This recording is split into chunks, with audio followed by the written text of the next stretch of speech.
Hey guys, I hope you're all having a great week. This week was copyright and fair use laws. And to answer the first question, which area surprised me the most about breaking copyright laws or not meeting the fair use criteria was kind of all of it. I never really thought about, oh, I'm just going to present this website because it has good information. I never really thought about it's copyrighted, of course, because it's something that was created. And just giving credit to it usually isn't enough according to some of the copyright laws. So I think that kind of shocked me. I guess just not knowing that all these laws out there really are pretty strict, and if you aren't following them, there's some pretty harsh things that could happen to you as far as the law goes. I don't think a lot of teachers really realize, oh, I'm just going to show this for educational purposes and give credit, and that should be enough, but really that isn't enough. You have to have permission and go through all these steps to get to be able to use some of this material.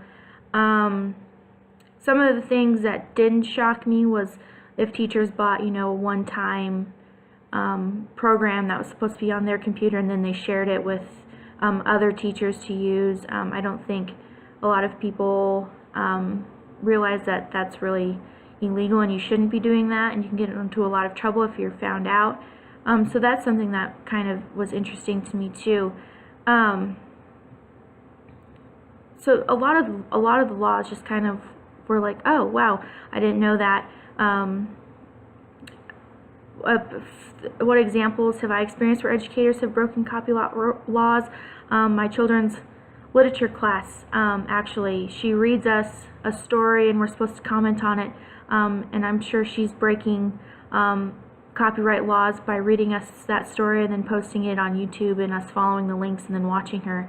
I'm sure that's right there is a infringement on the copyright laws, and a lot of college professors do that, and that's just kind of my most recent experiences with that.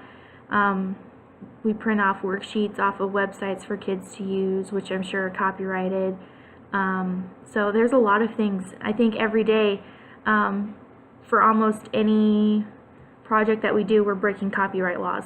I think it's kind of unavoidable, and I know that a lot of people don't do it intentionally, but it is a big deal. I mean, we're stealing other people's works and other people's ideas, so it is a pretty big deal. The movie, the thing that shocked me also was recording a newscast. You think, oh, it's a news report, like it explained of President Nixon, I think, leaving the White House, that teacher uses it over and over and over again. Well, apparently you're only allowed to use it for 10 days. Like, who would have thought that that was even a thing?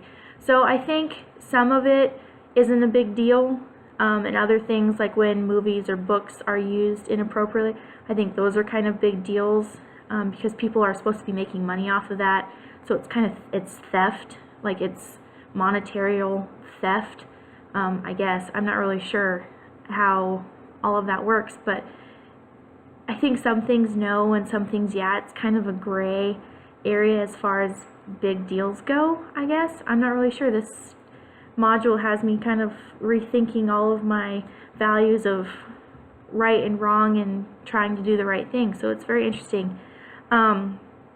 The quiz on the fair use that I took, I got a 70 on. A lot of it, I guess, because I was like, well, I don't know, but a lot of it was common sense. I mean, if you take things and use it and you don't give credit, I mean, yeah, that's against the law. And then other things where kids would make things and just post them to their own, would save things to their own private, like, accounts and things. I thought that would have been copyright, but it wasn't. So there was a lot of things where it's like, well, maybe, but maybe not. I'm not sure. That kind of surprised me. Another question that kind of surprised me was the one about the newscast, recording the news and things like that. And it's, who would have thought? I never would have thought. So that was pretty interesting. So overall, through this module, I learned quite a bit about the copyright laws and the do's and don'ts of using technology with copyright laws. And there's a lot to go through. I mean, there's so much information. It took me a while to get through most of the websites, but it was very interesting, and I learned a lot. So I hope you all did the same, and have a good week.